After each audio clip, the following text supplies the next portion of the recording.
Hello students, welcome to Swayam Prabha program. ଆଜିର paper BSOC 109 ପେପରର ନାଁ ହେଉଛି ସୋସିଓଲୋଜି ଅଫ୍ କିନସିପ୍ ଅର୍ଥାତ୍ ଜ୍ଞାନତୃତ ଅଧ୍ୟୟନର ସମାଜ ବିଜ୍ଞାନ। ତାର ବ୍ଲକ୍ 1 ଏବଂ ୟୁନିଟ୍ 1 ଆରମ୍ଭ କରିବା ଆଜି। ୟୁନିଟ୍ 1 ର ବିଷୟ ହେଉଛି ଜ୍ଞାନତୃତ ଅଧ୍ୟୟନ ସମ୍ବନ୍ଧରେ ଧାରଣା, that is how to understand the concept of kinship.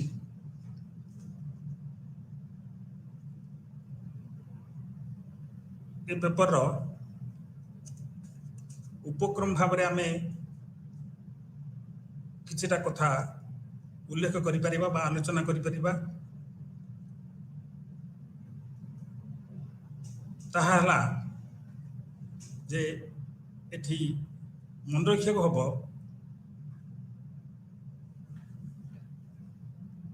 ଯେ ଜ୍ଞାନତୃତ ବ୍ୟବସ୍ଥାର ଅଧ୍ୟୟନ ଉଭୟ ସମାଜ ବିଜ୍ଞାନୀ ଓ ନୃବିଜ୍ଞାନୀ ମାନଙ୍କର ଏକ ଅବିଚ୍ଛେଦ୍ୟ ଅଙ୍ଗ ଭାବରେ ରହିପାରିଛି। ଏ ପର୍ଯ୍ୟନ୍ତ ସମାଜ ବିଜ୍ଞାନ ଓ ନୃବିଜ୍ଞାନର ଅଧ୍ୟୟନ ଗୁଡ଼ିକ କରାଯାଇ ଆସୁଅଛି।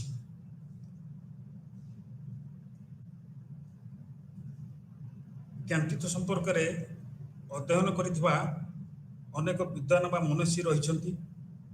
ସେମାନଙ୍କ ଭିତରେ ମୁଖ୍ୟ ହେଲେ ପାଶ୍ଚାତ୍ୟ ନୃବିଜ୍ଞାନୀ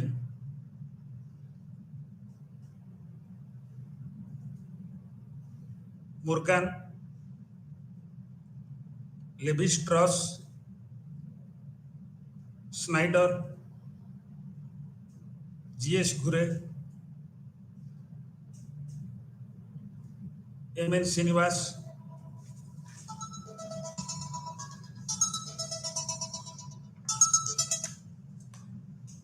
ଇତ୍ୟାଦି।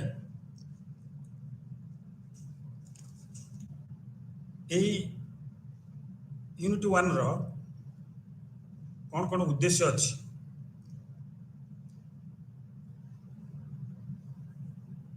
ପ୍ରଥମେ ଆମେ ଜ୍ଞାନତୃତ କହିଲେ କ'ଣ ବୁଝୁ ବା ଜ୍ଞାନତୃତ କ'ଣ?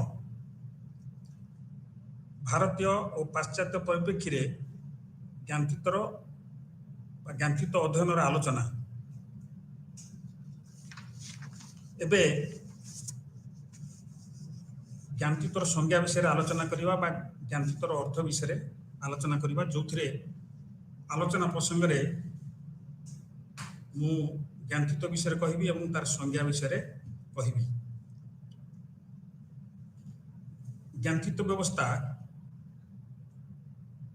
ହେଉଛି ଏକ ସାର୍ବଜନୀନ ବ୍ୟବସ୍ଥା, ଅର୍ଥାତ୍ ଏହା ସବୁ ସମାଜରେ ଦେଖାଯାଏ। ମନୁଷ୍ୟ ହେଉଛି ଏକ ସାମାଜିକ ପ୍ରାଣୀ। ମନୁଷ୍ୟ କେବେ ହେଲେ ଏକୁଟିଆ ରହିପାରେ ନାହିଁ। ସମାଜରେ ବସବାସ କରିବାକୁ ହେଲେ ବ୍ୟକ୍ତିକୁ ବିଭିନ୍ନ ବ୍ୟକ୍ତିଙ୍କ ସହିତ ଯଥା ବନ୍ଧୁ,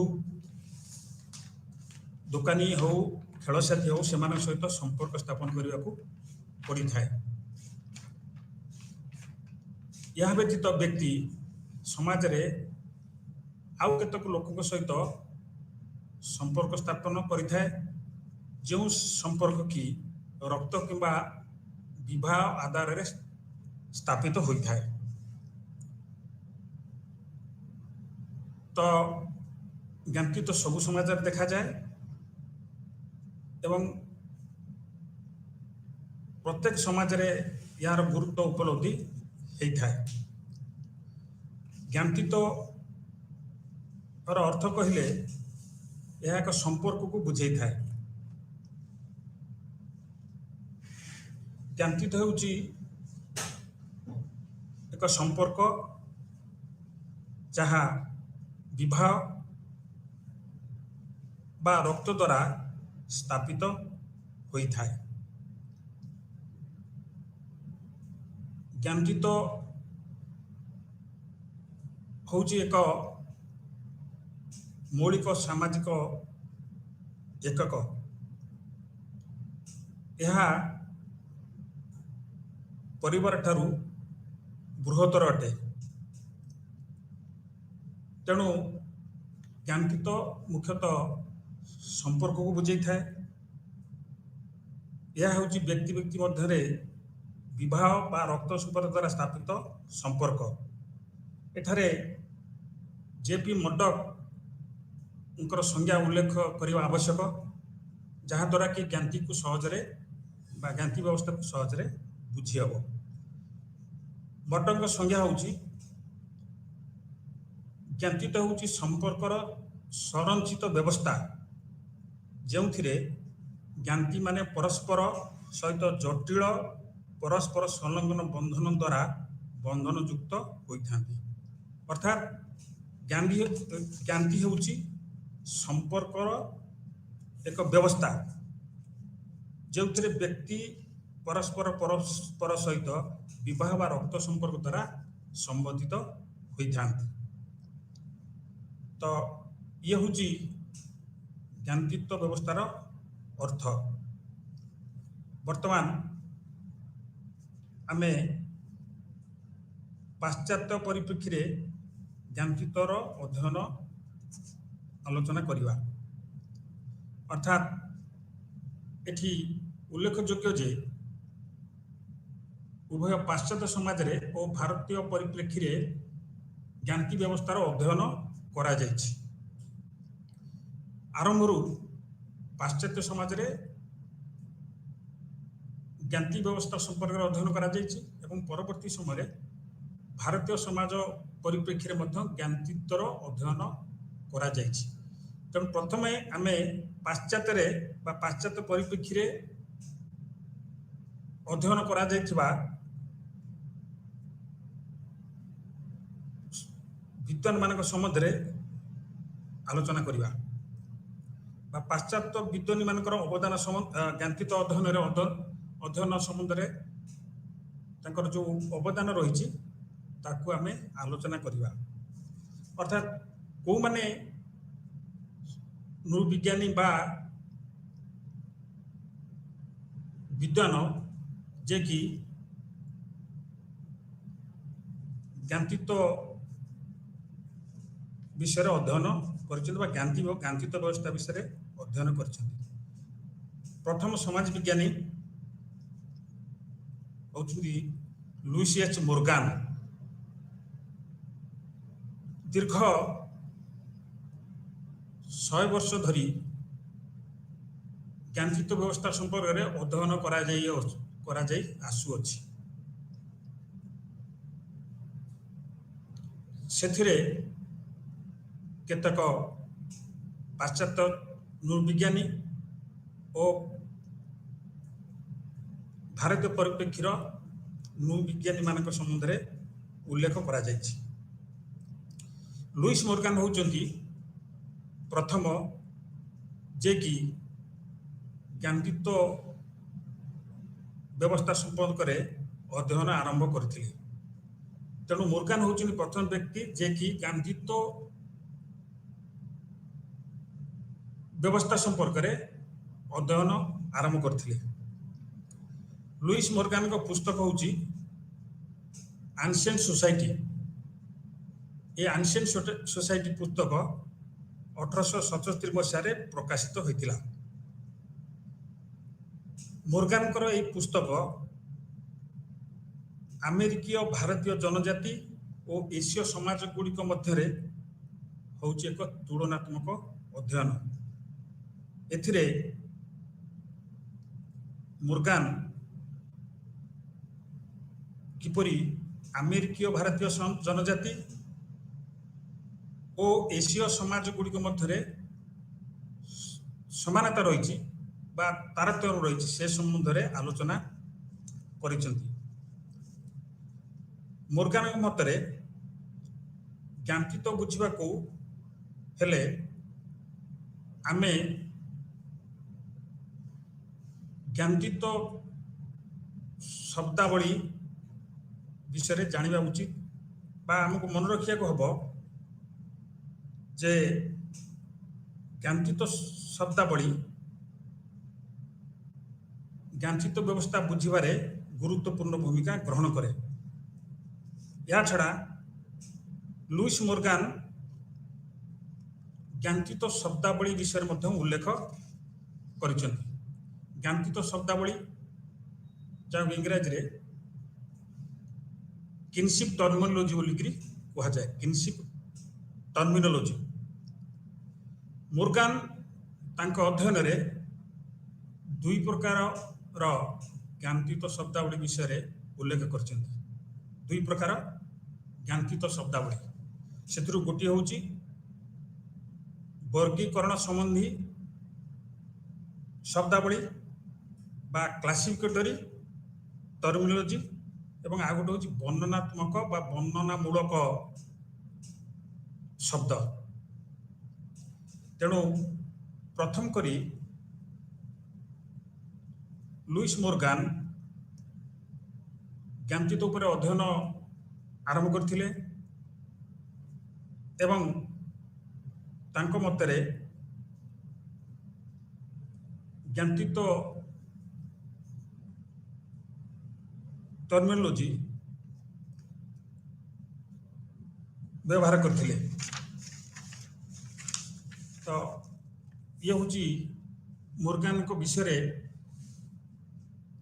संक्षिप्त रे वर्णित होइतिबा कथा। अन्य जने नूरविज्ञान हेले A R Radcliffe Brown. Radcliffe Brown को मतरे मनुष्य तार पत्नी एवं सेमानकर संतान को नहीं मौलिक परिवार गठित। तो एठी एचआर रेडक्लिफ दुईटी परिवार विषय उल्लेख करछन्ति। तार गोटे होची मौलिक परिवार एवं आ गोटे होची यौगिक परिवार। एक यौगिक परिवार पुरुष और तांकर अनेक पत्नी को नहीं गठित। तो यौगिक परिवार कहले साधारणतः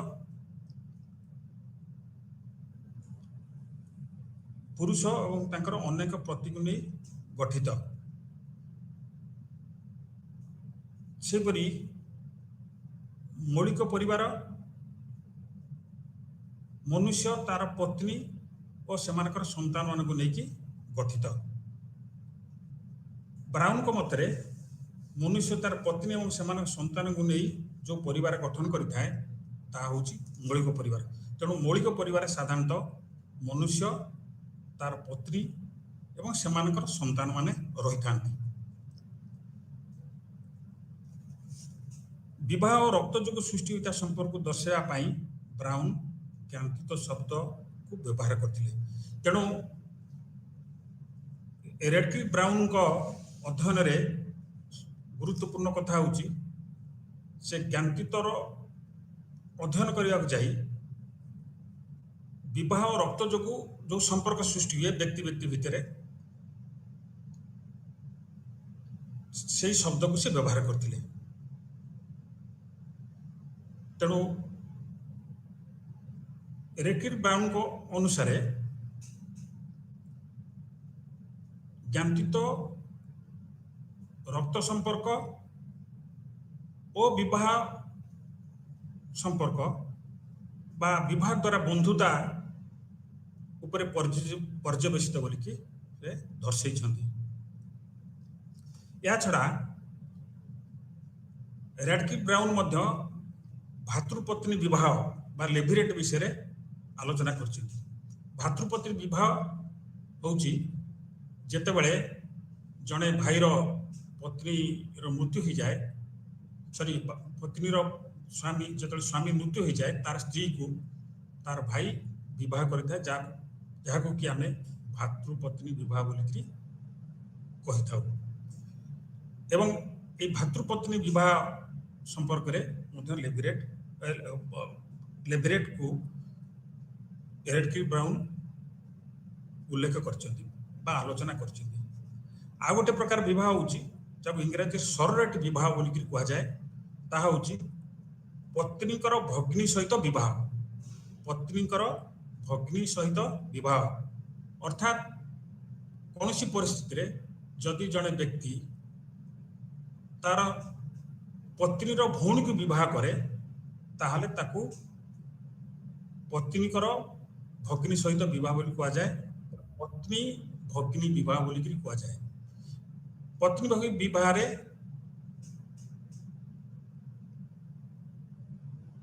तांकर आग पत्नी बा पूर्व पत्नी जीवित थाई पारंती बा मृत्यु हो जाई पारे। तेणु उभय क्षेत्र में धरि नि जाऊ जड़े व्यक्तिर पत्नीकर मृत्यु हो गला ताले से द्वितीय थर तार भौणी को विवाह करि पारे बा ता भौणी बंची थाउ थाउ मध्य से आउ गोटे भौणी को मध्य विवाह करि पारे। ता छड़ा से सरोरेट पॉलीगैमी अर्थात बहु पत्नी विवाह विषय उल्लेख कर। बहु पत्नी विवाह जिते जड़े पुरुषर एकाधिक पत्नी था पॉलीगैमी बोली कह जाए। ता छड़ा आउ गोटे प्रकार विवाह विषय से उल्लेख कर दुई किंबा दुई अधिक भाई सहित विवाह को आडेल्फिक पॉलीएंड्री बोली कह जाए। यह हूँ रेडक्लिफ ब्राउन कर संक्षेप ज्ञानचित अध्ययन संपर्क में कंट्रीब्यूशन बा तांकर अवदान। आउ जड़े समाज विज्ञानी बा नृविज्ञानी होउचंती जैक सुडी जे कि मध्य ज्ञानचित्त व्यवस्था संपर्क में अध्ययन कर किछिटा अवदान रही। तांकर पुस्तक the oriental the ancient and the primitive पुस्तक 1990 मसीह प्रकाशित होता। एथिरे से यूरोसियार प्राक औद्योगिक समाज गुड़िक ज्ञानचित्त और विवाह पर गुरुत्व प्रदान कर। तेणु तांकर दुईटी क्षेत्र है जे ज्ञानचित्त और विवाह। तेणु जैक गुड़िकर अध्ययन विषय वस्तु है ज्ञानचित्त और विवाह एवं से एगुड़िक कौटी अध्ययन करथिले ना यूरोसियार प्राक औद्योगिक समाज गुड़िक। या छड़ा तांकर अध्ययन ओरिएंट चीन तिब्बत भारत श्रीलंका एवं मध्य प्राच्यर एक अंश देखा जाइतवा ज्ञानचित्त व्यवस्था उपरे मध्य रहिथिला एवं एथिरे से चीन तिब्बत भारत श्रीलंका एवं मध्य प्राच्यर एक अंश देखा जाउतवा ज्ञानचित्त व्यवस्था को मध्य अध्ययन करिसथि। परवर्ती नृविज्ञान हेले लेवी स्ट्रॉस। लेवी स्ट्रॉस होउचंती जने नृविज्ञानी जहाँकर मध्य अनेक कृति रही। से भितर गोटे पुस्तक है एलिमेंटरी स्ट्रक्चर ऑफ किनशिप जहाँकि 1976 मसीह प्रकाशित। लेस्ट्रवी लेवी स्ट्रॉस विवाह और बंधुता स्थापन द्वारा बंधन तात्पर्य पर आलोकपात कर। सो तांकर पॉइंट ऑफ फोकस है विवाह मैरिज बंधुता है आलियान्स। तो विवाह स्थापन द्वारा बा विवाह और बंधुता स्थापन द्वारा बंधन रो जो तात्पर्य रही ता ऊपर से आलोकपात करते। तेणु तांकर फोकाल पॉइंट है विवाह एवं बंधुता स्थापन विवाहर बंधन एवं बंधुता स्थापन ज्ञाति व्यवस्था विवाह नियम इत्यादि ଏକ ସଂଯୋଜିତ ସମଗ୍ର ନିର୍ମାଣ କରିଥାଏ। ଇଏ ହେଉଛି ଲେଭିସ୍ ଟ୍ରସ୍ଙ୍କର ମତ। ଜ୍ଞାନଚିତ ବ୍ୟବସ୍ଥା ବିବାହ ନିୟମ ଇତ୍ୟାଦି ଏକ ସଂଯୋଜିତ ସମଗ୍ର ନିର୍ମାଣ କରିଥାଏ। One integrated whole. Levi Strauss ମଧ୍ୟ ବିବାହ ଏବଂ ବିଶେଷ କରି ବହିର୍ବିବାହ, ନିଷିଦ୍ଧ ବିବାହ ବା ନିଷିଦ୍ଧ ସଙ୍ଗମ ଓ ବିବାହ ଉପରେ ବାସସ୍ଥାନ ଇତ୍ୟାଦି ସାଂଗଠନିକ ସଂରଚନାର ମୌଳିକ ଉପାଦାନ ଉପରେ ଜ୍ଞାନଚିତ ବ୍ୟବସ୍ଥାରେ ପର୍ଯ୍ୟବେସିତ। ବହିର୍ବିବାହ ହେଉଛି ଏକ୍ସୋଗାମୀ, ଅର୍ଥାତ୍ ଜଣେ ବ୍ୟକ୍ତି ତାର ସମୂହ ବାହାରେ ବିବାହ କରିବାର ଯେଉଁ ନିୟମ ତାକୁ ବହିର୍ବିବାହ ନିୟମ ବୋଲିକିରି କୁହାଯାଏ। ନିଷିଦ୍ଧ ସଙ୍ଗମ, ଇନସେଷ୍ଟ ଟାବୁ, ଅର୍ଥାତ୍ ପ୍ରତ୍ୟେକ ସମାଜରେ କେ କାହା ସହିତ ଯୌନ ସମ୍ପର୍କ ରଖିବ ସେଥିପାଇଁ ନିଷେଧ ବ୍ୟବସ୍ଥା ରହିଛି। ଅର୍ଥାତ୍ କେହି ଚାହିଁଲେ ନିଜ ଇଚ୍ଛାରେ ଯାହା ସହିତ ଯୌନ ସମ୍ପର୍କ ରଖିପାରିବ ନାହିଁ ଏବଂ ଏଥିରେ କିଏ କାହା ସହିତ ଯୌନ ସମ୍ପର୍କ ରଖିବ ତାର ପ୍ରତିବନ୍ଧକ ରହିଛି, ଯାହାକୁ କି ଇନସେଷ୍ଟ ଟାବୁ ନିଷିଦ୍ଧ ସଙ୍ଗମ ବୋଲିକିରି କୁହାଯାଏ। ଏବଂ ବିବାହ ପରେ ବାସସ୍ଥାନ ବିଷୟରେ ମଧ୍ୟ କହୁଛି। ଅର୍ଥାତ୍ ବିବାହ ପରେ କେତେକ ସମାଜରେ ବା କେତେକ ସମାଜ ରହିଛି ବିବାହ ପରେ ପୁରୁଷ ବା ସ୍ତ୍ରୀ କେଉଁ ସ୍ଥାନରେ ବସବାସ କରିବ ସେ ସମ୍ବନ୍ଧରେ କେତେକ ନିୟମ ରହିଛି। ଅର୍ଥାତ୍ କେତେକ ସମାଜରେ ପୁରୁଷ ବିବାହ ପରେ ସ୍ତ୍ରୀ ଘରେ ଯାଇ ଅବସ୍ଥାନ କରେ, କେତେକ ସମାଜରେ ସ୍ତ୍ରୀ ମଧ୍ୟ ଯାଇକି ପୁରୁଷ ଘରେ ଅବସ୍ଥାନ କରେ। ତ ତାକୁ ନେଇକରି ବାସସ୍ଥାନ ଆଧାରରେ ପରିବାର ପିତୃସ୍ଥାନିକ ହେଇପାରେ ବା ମାତୃସ୍ଥାନିକ ହେଇପାରେ। ପିତୃସ୍ଥାନିକ ପରିବାରରେ ବିବାହ ପରେ ପିତା ବା ପୁରୁଷ ନିଜ ଘରେ ରହନ୍ତି ଏବଂ ସେ ଯାହାକୁ ବିବାହ କରନ୍ତି ସେ ଆସିକି ସ୍ୱାମୀ ସହିତ ବସବାସ କରନ୍ତି। ସେହିପରି ମାତୃସ୍ଥାନୀୟ ପରିବାରରେ ବା ମାତୃସ୍ଥାନିକ ପରିବାରରେ ବିବାହ ପରେ ଅର୍ଥାତ୍ ମହିଳା ଯେଉଁ ପୁରୁଷକୁ ବିବାହ କରେ ସେହି ପୁରୁଷର ଘରେ ଆସି ଅବସ୍ଥାନ କରେ। ତେଣୁ ଲେଭି ଟ୍ରସ୍ଙ୍କ ମତରେ ଆଉ ଥରେ କହୁଛି, ବହିର୍ବିବାହ, ଏକ୍ସୋଗାମୀ, ନିଷିଦ୍ଧ ସଙ୍ଗମ ଓ ବିବାହ ପରେ ବାସସ୍ଥାନ ଇତ୍ୟାଦି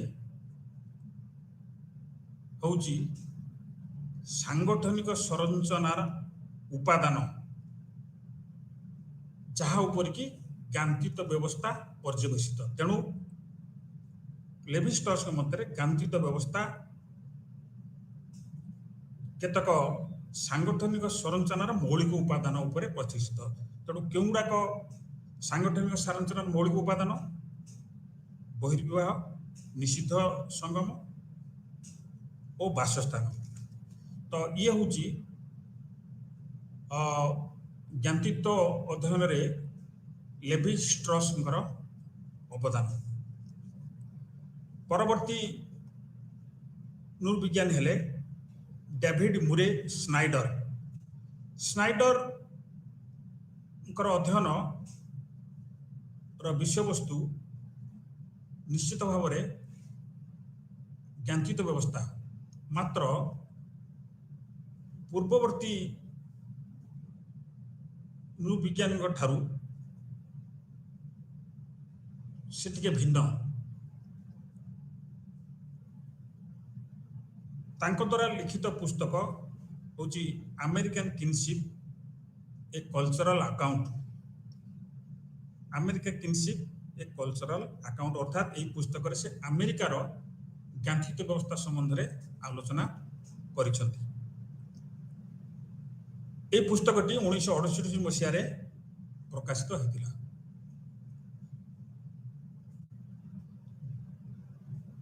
ଏଥିରେ ସ୍ନାଇଡରଙ୍କର ଯୁକ୍ତି ହେଲା କେବଳ ବୈବାହିକ ସମ୍ବନ୍ଧ ଏବଂ ରକ୍ତ ଜ୍ଞାନତୀତ ବ୍ୟବସ୍ଥାର ଆଧାର ବା ଉପାଦାନ ନ ହୋଇପାରେ। ଏହା ଛଡ଼ା ଆହୁରି ମଧ୍ୟ ଉପାଦାନ ଅଛି, ତାହା ହେଉଛି ସଂସ୍କୃତି। ତେଣୁ ଡାଭିଡ୍ ମୁରେ ଜ୍ଞାନତୀତ ଅଧ୍ୟୟନରେ ସଂସ୍କୃତିର ଭୂମିକା ଉପରେ ଗୁରୁତ୍ୱ ଆରୋପ କରିଛନ୍ତି ବା ଗୁରୁତ୍ୱ ପ୍ରଦାନ କରିଛନ୍ତି। ଉତ୍ତର ଆମେରିକା ଓ ବ୍ରିଟେନର ଜ୍ଞାନତୀତ ବ୍ୟବସ୍ଥା ଉପରେ ତାଙ୍କର ଅଧ୍ୟୟନ ପର୍ଯ୍ୟବେସିତ, ଯାହା ମୁଁ ଆଗରୁ କହିଛି ଆମେରିକାନ୍ କିନସିପ୍, ଯେଉଁଥିରେ ସେ ଉତ୍ତର ଆମେରିକା ଓ ବ୍ରିଟେନର ଜ୍ଞାନତୀତ ବ୍ୟବସ୍ଥା ଉପରେ ଗୁରୁତ୍ୱ ଆରୋପ କରିଛନ୍ତି ବା ତାଙ୍କର ଅଧ୍ୟୟନ ଉତ୍ତର ଆମେରିକା ଓ ବ୍ରିଟେନର ଜ୍ଞାନତୀତ ବ୍ୟବସ୍ଥା ଉପରେ ପର୍ଯ୍ୟବେସିତ। ତାଙ୍କ ମତରେ ଜ୍ଞାନତୀତ ହେଉଛି ଏକ ସାଙ୍କେତିକ ବ୍ୟବସ୍ଥା, ଅର୍ଥାତ୍ ଜ୍ଞାନତୀତ ବ୍ୟବସ୍ଥାରେ ବିଭିନ୍ନ ସଂକେତ ଦେଖିବାକୁ ମିଳେ।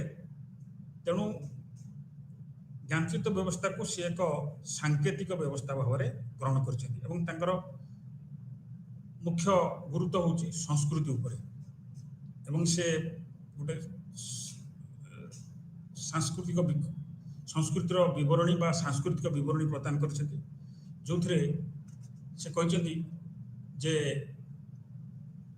ଜ୍ଞାନତୀତକୁ ବୁଝିବା ପାଇଁ ହେଲେ ବା ଜ୍ଞାନତୀତ ବ୍ୟବସ୍ଥାକୁ ବୁଝିବାକୁ ହେଲେ ସଂସ୍କୃତି ଉପରେ ଗୁରୁତ୍ୱ ଦେବାକୁ ପଡ଼ିବ ଏବଂ କେବଳ ବିବାହ ବନ୍ଧନ ବା ବୈବାହିକ ସମ୍ପର୍କ ଏବଂ ରକ୍ତ ପରି ଉପାଦାନ ଦ୍ୱାରା ଜ୍ଞାନତୀତ ବ୍ୟବସ୍ଥାକୁ ଆଲୋଚନା କରିବା ବା ବିଶ୍ଳେଷଣ କରିବା ଠିକ୍ ହେବ ନାହିଁ।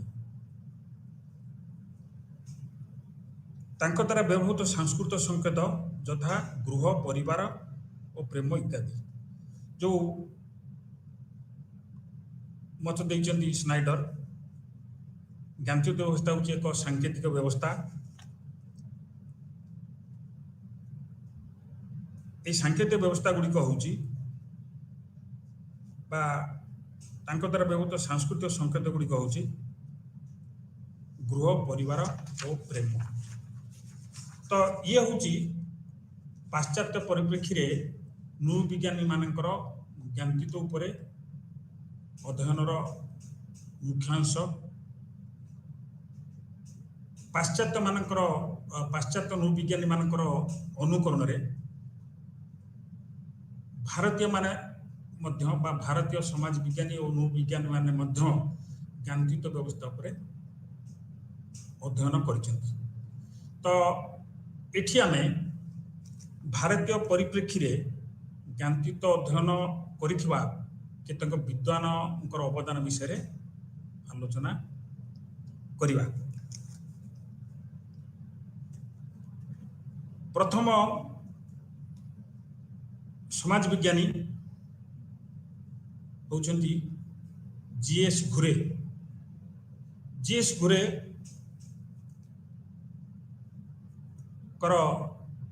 ପୁସ୍ତକ ହେଉଛି ଫ୍ୟାମିଲି ଆଣ୍ଡ କିନ୍ ଇନ୍ ଇଣ୍ଡୋ ୟୁରୋପିଆନ୍ କଲଚର। ଆଉ ଥରେ କହୁଛି, ଫ୍ୟାମିଲି ଆଣ୍ଡ କିନ୍ ଇନ୍ ଇଣ୍ଡୋ ୟୁରୋପିଆନ୍ କଲଚର। এই ପୁସ୍ତକଟି 1955 ମସିହାରେ ପ୍ରକାଶିତ। ଫ୍ୟାମିଲି ଆଣ୍ଡ କିନ୍ ଇନ୍ ଇଣ୍ଡୋ ୟୁରୋପିଆନ୍ କଲଚର। এই ପୁସ୍ତକଟି ଜି.ଏସ୍. ଘୁରେଙ୍କ ଦ୍ୱାରା ଲିଖିତ। ଜି.ଏସ୍. ଘୁରେ ହେଉଛନ୍ତି ଜଣେ ଭାରତୀୟ ସମାଜ ବିଜ୍ଞାନୀ ଏବଂ ଭାରତରେ ସମାଜ ବିଜ୍ଞାନରେ ପ୍ରଥମ କରି ପ୍ରଫେସର ଥିଲେ ଏବଂ ତାଙ୍କୁ ଭାରତରେ ସମାଜ ବିଜ୍ଞାନର ପ୍ରତିଷ୍ଠାତା ବା ଜନକ ବୋଲିକରି କୁହାଯାଏ। এই ଯେଉଁ ଫ୍ୟାମିଲି ଆଣ୍ଡ କିନ୍ ଇନ୍ ଇଣ୍ଡୋ ୟୁରୋପିଆନ୍ କଲଚର ପୁସ୍ତକଟି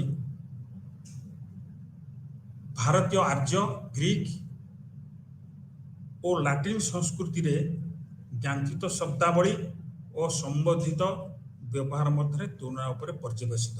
ତେଣୁ এই ପୁସ୍ତକରେ ସେ ତୁଳନା କରିଛନ୍ତି କାହା ଭିତରେ, କାହା ଉପରେ, ଜ୍ଞାନଚିତ ଶବ୍ଦାବଳୀ ଓ ସମ୍ବନ୍ଧିତ ସମ୍ପ୍ରଦାୟ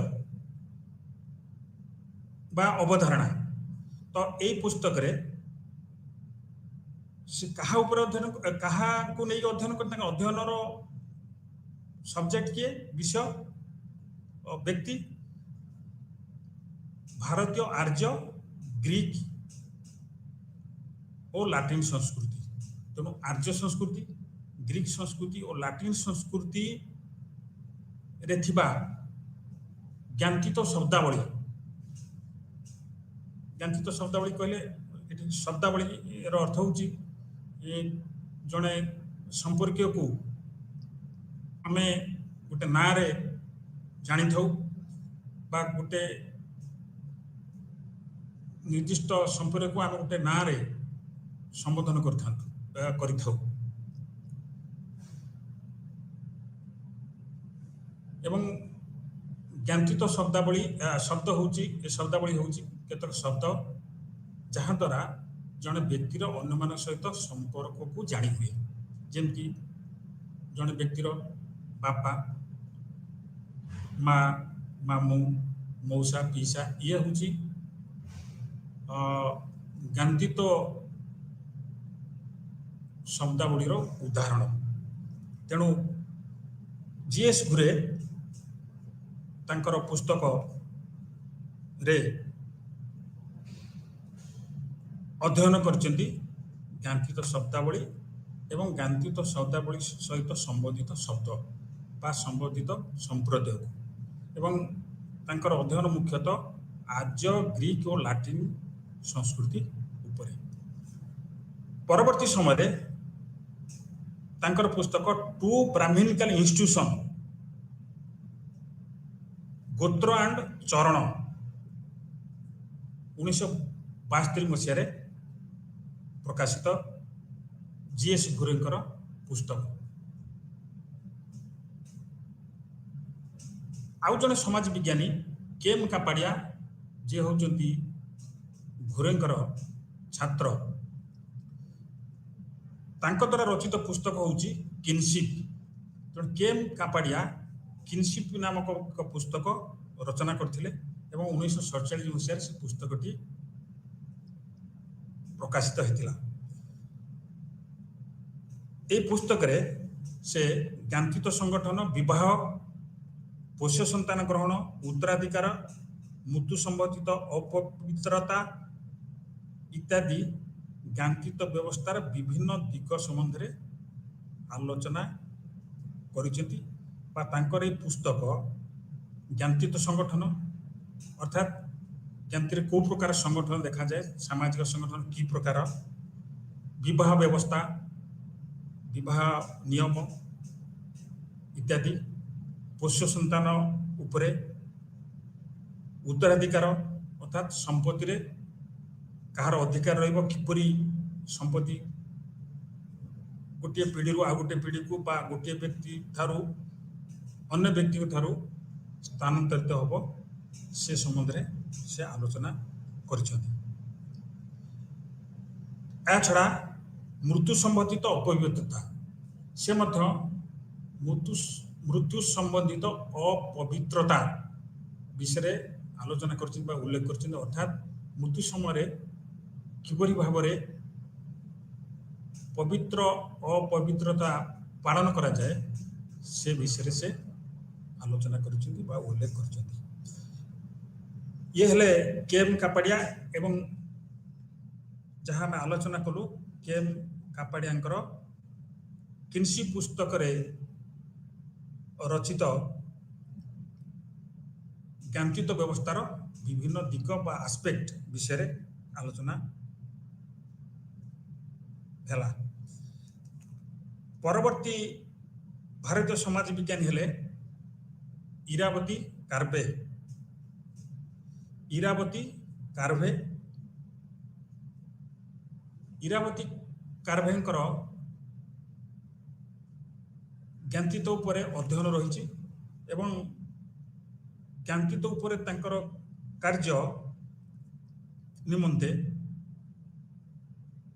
ଇରାବତୀ କାବ୍ୟ ପରିଚିତ ଏବଂ ଇରାବତୀ କାବ୍ୟ ଜ୍ଞାନତୀତ ଉପରେ ଏକ ବ୍ୟାପକ ଅଧ୍ୟୟନ କରିଛନ୍ତି ଏବଂ ବ୍ୟାପକ ଭାବରେ ବା ବିସ୍ତୃତ ଭାବରେ ମଧ୍ୟ ଆଲୋଚନା କରିଛନ୍ତି। ଇରାବତୀ କାବ୍ୟଙ୍କର ସବୁଠାରୁ ଗୁରୁତ୍ୱପୂର୍ଣ୍ଣ ଅବଦାନ ହେଲା ଯେ ସେ ଭାରତକୁ ଭାଷା ଆଧାରରେ 4ଟି ଅଞ୍ଚଳରେ ବିଭକ୍ତ କରିଛନ୍ତି ଏବଂ 4ଟି ଅଞ୍ଚଳ ଆଧାରରେ ସେ ଜ୍ଞାନତୀତ ବ୍ୟବସ୍ଥା ସମ୍ବନ୍ଧରେ ଆଲୋଚନା କରିଛନ୍ତି।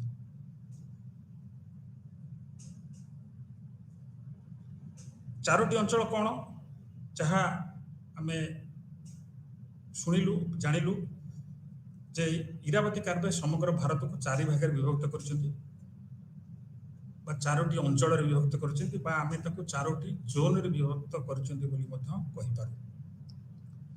4ଟି ଅଞ୍ଚଳ ବା ଜୋନ୍ ହେଲା ଉତ୍ତରାଞ୍ଚଳ, ପୂର୍ବାଞ୍ଚଳ, କେନ୍ଦ୍ରାଞ୍ଚଳ ଓ ଦକ୍ଷିଣାଞ୍ଚଳ। ତ এই যে 4ଟି ଅଞ୍ଚଳରେ କି ପ୍ରକାରର ଜ୍ଞାନତୀତ ବ୍ୟବସ୍ଥା ଦେଖାଯାଏ, ଉତ୍ତରରେ କେମିତି ଦେଖାଯାଏ, ଦକ୍ଷିଣରେ କେମିତି ଦେଖାଯାଏ, ଉତ୍ତରରେ ଜ୍ଞାନତୀତ ଶବ୍ଦାବଳୀ କ'ଣ କ'ଣ, ସେଭଳି କୋଉ ଶବ୍ଦାବଳୀ ଦକ୍ଷିଣରେ, ସେମିତି ପୂର୍ବରେ କୋଉ ଭଳି ଜ୍ଞାନତୀତ ବ୍ୟବସ୍ଥା ରହେ ସେ ବିଷୟରେ ଆମେ ବର୍ତ୍ତମାନ ଆଲୋଚନା କରିବା ଏବଂ এই ଆଲୋଚନା ଇରାବତୀ କାବ୍ୟଙ୍କର କୃତି ଆଧାରରେ କରିବା। ଉତ୍ତରାଞ୍ଚଳ ରକ୍ତ ସମ୍ପର୍କ ନିମନ୍ତେ ଓ ବୈବାହିକ ସମ୍ପର୍କ ନିମନ୍ତେ ଶବ୍ଦାବଳୀ ବ୍ୟବହାର କରିଥିଲେ। ଉତ୍ତରାଞ୍ଚଳରେ ଶବ୍ଦାବଳୀ ଯେମିତି କହିଛି ଆଗରୁ ଆଉ ଥରେ ବି କୁହାଯାଇପାରେ ଯେ ଜ୍ଞାନତୀତ ଶବ୍ଦାବଳୀ को व्यवहार करी आम एक निर्दिष्ट संपर्क को जापर। जमती बापा कहले आम जापर, जड़े व्यक्ति जो बापा कह आम जापर जे तार संपर्क से संपर्क कौन, बापा ना आम संपर्क जापर। से भाई संपर्क को जानापी विभिन्न शब्द व्यवहार करा जाए। तेणु तांको मतरे रक्त संपर्क निमंते और वैवाहिक संपर्क निमंते कि शब्दावली व्यवहार करा जाए ताकू से आलोचना करमती उत्तर भारत रे जो शब्दावली विशेषकर वर्णनामूलक शब्दावली व्यवहार करा जाए। वर्णनामूलक शब्दावली कहले जड़े व्यक्ति बा जड़े गोटे संपर्क पाई गोटे शब्दर व्यवहार करवा होची वर्णनात्मक शब्दावली। जमती बापा, पीसा, मामू और उत्तर भारत अच्छी पापा, मामा इत्यादि। एवं रक्त संपर्क रक्त संपर्क जो संपर्क रही विभिन्न प्रकार शब्दावली विषय से आलोचना कर छड़ा उत्तर भारत क्षेत्र में इरावती काव्य 4 गोत्र नियम यथा पिता, माता, जेजेमा और मातृक जेजेमा गोत्र मध्य विवाह वर्जनीय। आम जाचु जे एक मुख्य उपादान हूँ विवाह माध्यम संपर्क स्थापित हुए जहाँ कि आम ज्ञानतीत व्यवस्था कही। तेणु उत्तर भारत में विवाह संबंधी केतक नियम रही से नियम अनुसार गोटे गोत्र विवाह करा जाई पारिबो नाही। जड़े व्यक्ति जो गोत्र से अन्य व्यक्तिर से गोत्र विवाह कर पारिबो नाही। तेणु गोत्र गोत्र मध्य विवाह को बारण करा जायछि। तापर केंद्रांचल बा केंद्रीय अंचल उत्तरांचल और केंद्रांचल मध्य ज्ञानतीत समानता न थाए। उत्तरांचल ज्ञानतीत କେନ୍ଦ୍ରୀୟ ଅଞ୍ଚଳ ଜ୍ଞାତିତ୍ୱ ଠାରୁ ଅଲଗା ବା ଭିନ୍ନ ଅଟେ। ଏଠାରେ ସେ ଜ୍ଞାତିତ୍ୱ ବ୍ୟବସ୍ଥାରେ ଉପହାର ଆଦାନ ପ୍ରଦାନ ଉପରେ ବିଷୟରେ ମଧ୍ୟ ଉଲ୍ଲେଖ କରିଛନ୍ତି। ତାଙ୍କ ମତରେ ବିବାହ ହେଉଛି ବହିର୍ବିବାହୀ, କେନ୍ଦ୍ରାଞ୍ଚଳରେ ବିବାହ ହେଉଛି ବହିର୍ବିବାହୀ, ଯାହାକୁ ଏକ୍ସୋଗାମସ୍ ବୋଲିକିରି କୁହାଯାଏ। ଅର୍ଥାତ୍ ଗୋତ୍ର ବା ସମୂହ ବାହାରେ ବିବାହ କରିବାକୁ ବହିର୍ବିବାହ କରିବା ପାଇଁ ଯେଉଁ ନିୟମ ଥାଏ ତାକୁ ବହିର୍ବିବାହ ନିୟମ କୁହାଯାଏ ବା ତାକୁ ବହିର୍ବିବାହ ବି କୁହାଯାଏ। ତେବେ ଗୁଜୁରାଟର କେତେକ ମଧ୍ୟରେ କ୍ରସ୍ କଜିନ୍ ବିବାହ, ଅର୍ଥାତ୍ କ୍ରସ୍ କଜିନ୍ କହିଲେ ମାତୃପକ୍ଷ ବା ମାତା ପକ୍ଷଙ୍କର ବିପରୀତ ପିତାଙ୍କ ପକ୍ଷରେ ବିବାହକୁ ପାଳନ କରା, ଅର୍ଥାତ୍ ମାମୁଁ ଭଣଜା ବିବାହ ସମ୍ବନ୍ଧରେ ଉଲ୍ଲେଖ କରିଛନ୍ତି। ତାଙ୍କ ମତରେ ଗୁଜୁରାଟରେ କ୍ରସ୍ କଜିନ୍ କେତେକ ଅଞ୍ଚଳରେ କେତେକ ଜାଗାରେ କ୍ରସ୍ କଜିନ୍ ବିବାହ ଦେଖାଯାଏ ଏବଂ ଉଦାହରଣ ସେ ମାମୁଁ ଭାଣିଜୀ ବିବାହ ବିଷୟରେ ଉଲ୍ଲେଖ କରିଛନ୍ତି। ମହାରାଷ୍ଟ୍ରରେ ଯେଉଁ ଜ୍ଞାତିତ୍ୱ ବ୍ୟବସ୍ଥା ରହିଛି, ସେ ଜ୍ଞାତିତ୍ୱ ବ୍ୟବସ୍ଥା ଉଭୟ ଉତ୍ତରାଞ୍ଚଳ ଓ ଦକ୍ଷିଣାଞ୍ଚଳ ଜ୍ଞାତିତ୍ୱ ବ୍ୟବସ୍ଥା ଦ୍ୱାରା ପ୍ରଭାବିତ। ତେଣୁ ଆମେ ଇରାବତୀ କାରବାର ମତରେ ଆମେ ଉତ୍ତର ଭାରତରେ ଯେଉଁ ଜ୍ଞାତିତ୍ୱ ବ୍ୟବସ୍ଥା ଦେଖୁ ଏବଂ ଦକ୍ଷିଣ ଭାରତରେ ଯେଉଁ ଜ୍ଞାତିତ୍ୱ ବ୍ୟବସ୍ଥା ଦେଖୁ, ଉଭୟ ଉତ୍ତର ଭାରତର ଜ୍ଞାତିତ୍ୱ ବ୍ୟବସ୍ଥା ଓ ଦକ୍ଷିଣ ଭାରତର ଜ୍ଞାତିତ୍ୱ ବ୍ୟବସ୍ଥା ଦ୍ୱାରା ମହାରାଷ୍ଟ୍ରର ଜ୍ଞାତିତ୍ୱ ବ୍ୟବସ୍ଥା ପ୍ରଭାବିତ ହୋଇଥାଏ। ତେଣୁ ମହାରାଷ୍ଟ୍ରରେ ଉଭୟ ଉତ୍ତର ଭାରତର ଜ୍ଞାତିତ୍ୱ ବ୍ୟବସ୍ଥା ଏବଂ ଦକ୍ଷିଣ ଭାରତର ଜ୍ଞାତିତ୍ୱ ବ୍ୟବସ୍ଥା ଦେଖିବାକୁ ମିଳେ। ଦକ୍ଷିଣାଞ୍ଚଳ ଉତ୍ତରାଞ୍ଚଳ ଦକ୍ଷିଣାଞ୍ଚଳ ଜ୍ଞାତିତ୍ୱ ବ୍ୟବସ୍ଥା ଠାରୁ ଉତ୍ତରାଞ୍ଚଳ ଓ ପୂର୍ବାଞ୍ଚଳ ଜ୍ଞାତିତ୍ୱ ବ୍ୟବସ୍ଥା ଠାରୁ ଦକ୍ଷିଣାଞ୍ଚଳ ଜ୍ଞାତିତ୍ୱ ବ୍ୟବସ୍ଥା ଭିନ୍ନ ଅଟେ। ଦକ୍ଷିଣାଞ୍ଚଳରେ ପିତୃସ୍ଥାନୀୟ ପିତୃରୈଖିକ ବ୍ୟବସ୍ଥା ଏବଂ କେତେକ ସ୍ଥାନରେ ମାତୃସ୍ଥାନୀୟ ତଥା ମାତୃରୈଖିକ ବ୍ୟବସ୍ଥା ପ୍ରାଧାନ୍ୟ ବିସ୍ତାର କରୁଥିବାରୁ ଏହାର ଅଧ୍ୟୟନ ଜଟିଳ ଅଟେ। ତେଣୁ ଦକ୍ଷିଣ ଭାରତ ଯେଉଁ ଜ୍ଞାତି ବ୍ୟବସ୍ଥା ସେ ଅତ୍ୟନ୍ତ ଜଟିଳ ଅଟେ।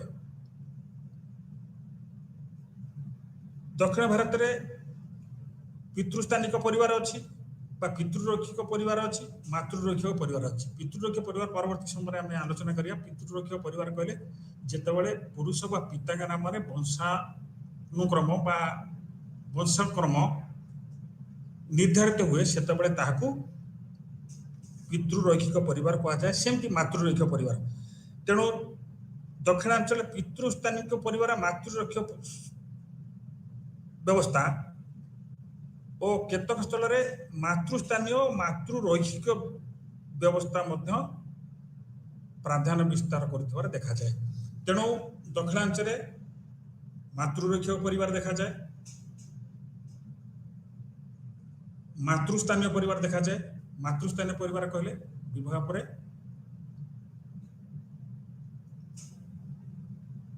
ପତ୍ନୀ ପତି ଗୃହରେ ଅବସ୍ଥାନ କରେ।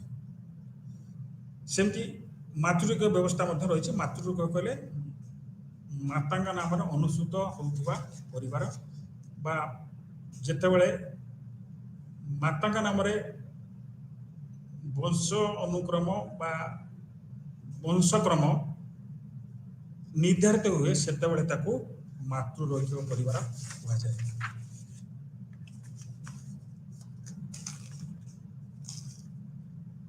ଏବେ ପୂର୍ବାଞ୍ଚଳରେ କୋଉ ପ୍ରକାର ଜ୍ଞାତିତ୍ୱ ବ୍ୟବସ୍ଥା ଦେଖାଯାଏ ଇରାବତୀ କାରବେଙ୍କ ଅନୁସାରେ? ପୂର୍ବାଞ୍ଚଳରେ ଏକ ବିଶିଷ୍ଟ ସମୁଦାୟର ଅଧିବାସୀ ରହିଥାନ୍ତି। ସେମାନେ ହେଲେ ଅଷ୍ଟ୍ରୋ ଏସିଆଟିକ୍ ଜନଜାତି। ତେଣୁ ପୂର୍ବାଞ୍ଚଳ ଅଷ୍ଟ୍ରୋ ଏସିଆଟିକ୍ ଜନଜାତି ମାନଙ୍କୁ ନେଇକି ଗଠିତ। ଏଠି କହୁଥିବା ଭାଷା ହେଉଛି ବା କୁହାଯାଉଥିବା ଭାଷା ହେଲା ମୁଣ୍ଡାରୀ ଭାଷା ଏବଂ ଏହି ମୁଣ୍ଡାରୀ ଭାଷା କହୁଥିବା ଲୋକଙ୍କ ମଧ୍ୟରେ ପିତୃରୈଖିକ ଓ ପିତୃକୈନ୍ଦ୍ରିକ ପରିବାର ଦେଖାଯାଏ। ତେଣୁ ମୁଣ୍ଡା ଭାଷା କହୁଥିବା ଲୋକମାନଙ୍କ ଭିତରେ ପିତୃରୈଖିକ ପରିବାର ଏବଂ ପିତୃକୈନ୍ଦ୍ରିକ ପରିବାର, ପିତୃରୈଖିକ ପରିବାର ପାଟ୍ରିଲିନିଆଲ ଓ ପାଟ୍ରି ଲୋକାଲ ପରିବାର ଦେଖାଯାଏ। सेमती हो सांताण मान मध्य क्रॉस कजिन विवाह प्रचलित पूर्वांचल आउ गोटे आदिवासी है हो और आउ गोटे आदिवासी है सांताल एमान मध्य क्रॉस कजिन विवाह देखा जाए। क्रॉस कजिन विवाह कहले बापांकर भौणीर पिला सहित तांकर पिलांकर विवाह बापांकर संतानंकर तांकर स्त्रीर भौणीर संतान मानकर सहित विवाह होची क्रॉस कजिन मैरिज। तेणु दी प्रकार हो पारे बापांकर भौणीर पिला सहित बा मांकर भौणीकर पिला सहित विवाह। यह पूर्वांचल देखा जाउथिबा गांधीद व्यवस्था एवं आउ गोटे रही खासी जनजाति गोटे प्रकार जनजाति देखा जाए सेठी सेमान भितर क्लान बहिर्विवाह बा कूल बहिर्विवाह देखा जाए अर्थात खासी जनजाति मध्य अनेक गुड़े कूल रही है गोटे कूलर खासी आउ गोटे समान कूल विवाह करने को बारण कर क्लान बहिर्विवाह क्लान एक्सगामी कहुए कूल बहिर्विवाह कूल बाहर विवाह कूल गोत्र भाया कूल आदिवासी मान भितर प्रचलित किंतु गोत्र हिंदू मान भितर प्रचलित जमी हिंदू मान भितर गोत्र बहिर्विवाह रही सेमती जनजाति मध्य कूल बहिर्विवाह रही। आउ जन सामान्य विज्ञान है टीएन मदन। टीएन मदन अध्ययन हो काश्मीर पंडित मान से काश्मीरी पंडित मान अध्ययन करते काश्मीरी पंडित मान भीतर देखा जाउथिबा किनशिप व्यवस्था को गभीर भाव में अध्ययन करते भितर पंडित मानकर ज्ञानचित कर्मकांड संस्कृत और अणसंस्कृत संस्कार और समारोह संयोजन बा तार कॉम्बिनेशन बोली से उल्लेख कर पंडित काश्मीरी पंडित माने दुईट उपजाति विभाजित एमाने अंतर्विवाह बहिर्विवाह नियम को अनुसरण करती एमाने उभय अंतर्विवाह बहिर्विवाह नियम को अनुसरण करती अर्थात अंतर्विवाह कहले जाति भितर बा समूह भितर विवाह करती एवं सेमान गोत्र बाहर विवाह करती। आउ जड़े समाज विज्ञानी बा सामाजिक नृविज्ञानी होचिन एमएन श्रीनिवास। एमएन श्रीनिवास पुस्तक हूँ religion and society among the Coorgs. M N Srinivas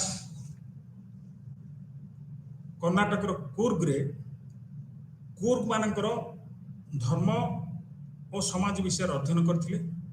एई पुस्तक रे से जदिओ स्पष्ट भाव में ज्ञानचित्त व्यवस्था उपर अध्ययन करना बा उल्लेख करना तथापि से ज्ञानचित्त व्यवस्था संपर्क में किछ किछ कथा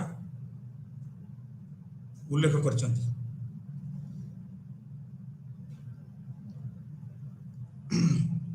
ताकर पुस्तक religion and society among the Coorgs रे एमएन श्रीनिवास ज्ञानचित्त व्यवस्था संबंध में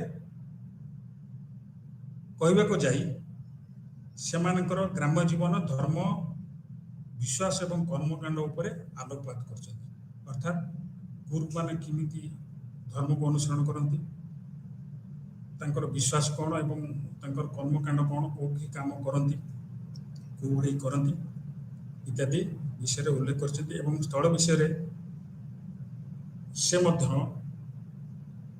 ज्ञानचित्त शब्दावली विषय उल्लेख करछंती। तेणु एमएन श्रीनिवास अध्ययन रिलीजन एंड सोसाइटी हूँ एक गुरुत्वपूर्ण कृति जो थे आम केतेक अंश किनशिप ବ୍ୟବସ୍ଥା ସମ୍ବନ୍ଧରେ ଆଲୋଚନା ଦେଖିବାକୁ ପାଇଥାଉ। ଆଉ ଗୋଟେ ସମୁଦାୟ ବିଷୟରେ ସେ ଉଲ୍ଲେଖ କରିଛନ୍ତି କୁର୍ଗ ସମାଜରେ, କୁର୍ଗ ସମାଜ ସମ୍ବନ୍ଧରେ, ତାହା ହେଉଛି ଓକା। କୁର୍ଗ ମାନଙ୍କ ଭିତରେ ଓକା ହେଉଛି ଏକ ମୌଳିକ ଏକକ। ଓକାରେ ପୁରୁଷ ଓ ନାରୀ ମଧ୍ୟରେ ବିଭାଜନ ସ୍ପଷ୍ଟ। ଏ ଯେଉଁ ଓକା ବ୍ୟବସ୍ଥା ଅଛି, ସେ ଓକାରେ ପୁରୁଷ ଓ ନାରୀ ଭିତରେ ବିଭାଜନ ସ୍ପଷ୍ଟ ବା ସ୍ପଷ୍ଟ ଭାବରେ ପୁରୁଷ ସ୍ତ୍ରୀ ମଧ୍ୟ ବିଭାଜନ ଦେଖିବାକୁ ମିଳେ। ତ ଇଏ ହେଉଛି ଏମ୍.ଏନ୍.ଏ. ଶ୍ରୀନିବାସଙ୍କ ଅବଦାନ ବିଷୟରେ ଏଠାରେ ଉଲ୍ଲେଖଯୋଗ୍ୟ ଯେ ଏମ୍.ଏନ୍.ଏ. ଶ୍ରୀନିବାସ ହେଉଛନ୍ତି ଜଣେ ଭାରତୀୟ ବିଦ୍ୱାନ, ଯାହାଙ୍କର ନୃବିଜ୍ଞାନ ଓ ସମାଜ ବିଜ୍ଞାନରେ ଅତୁଳନୀୟ ଅବଦାନ ରହିଛି।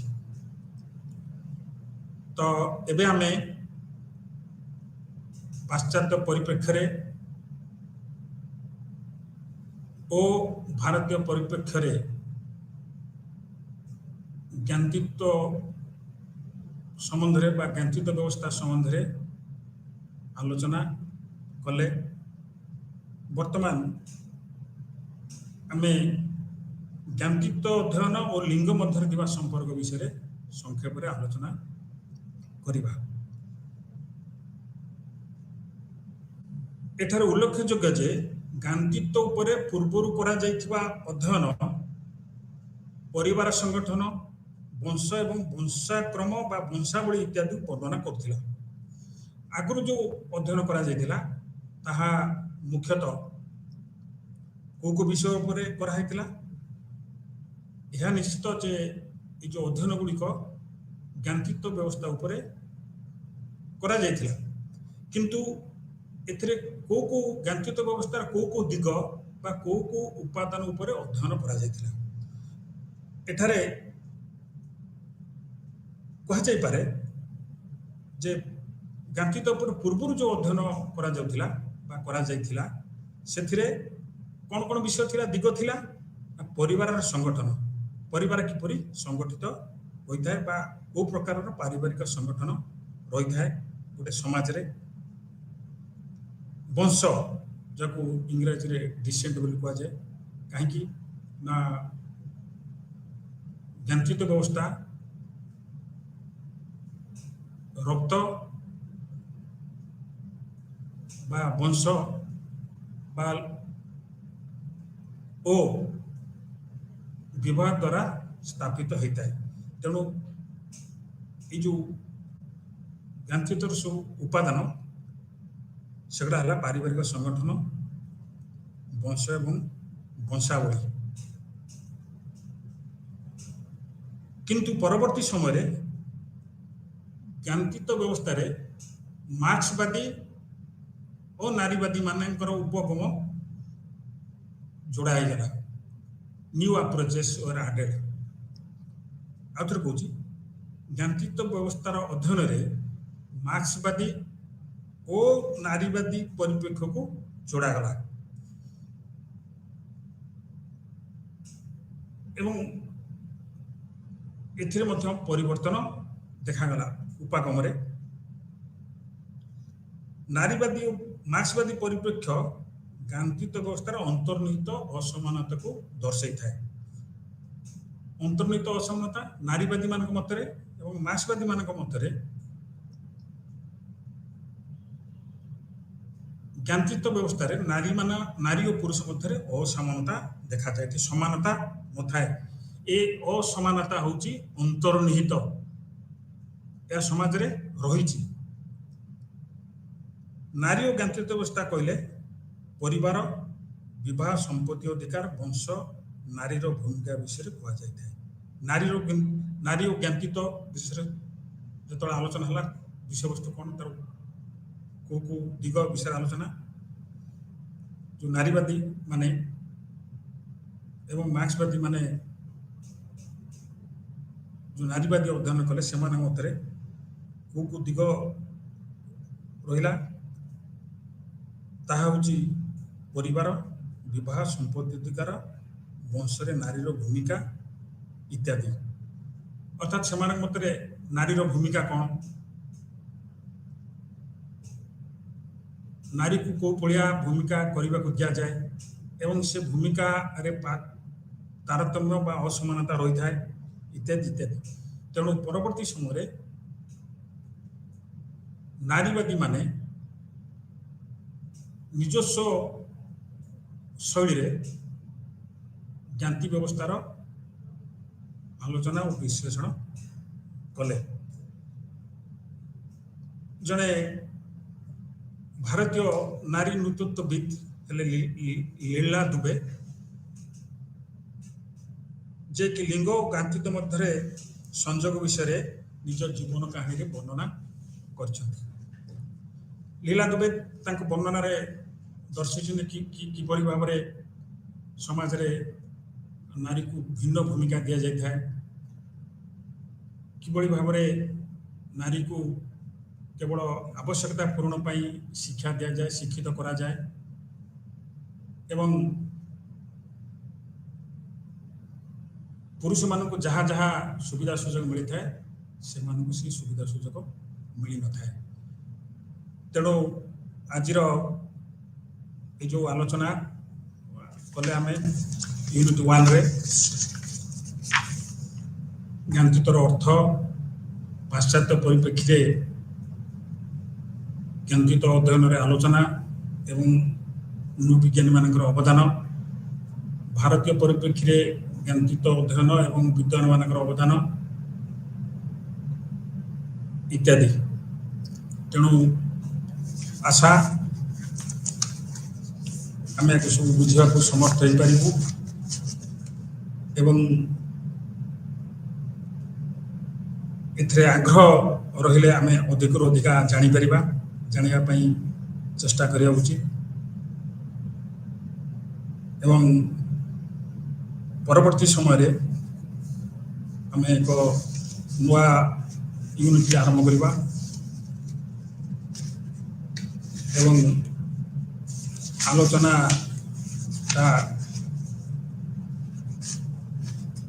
हृदयग्राही हो बोली मु आशा करुछि।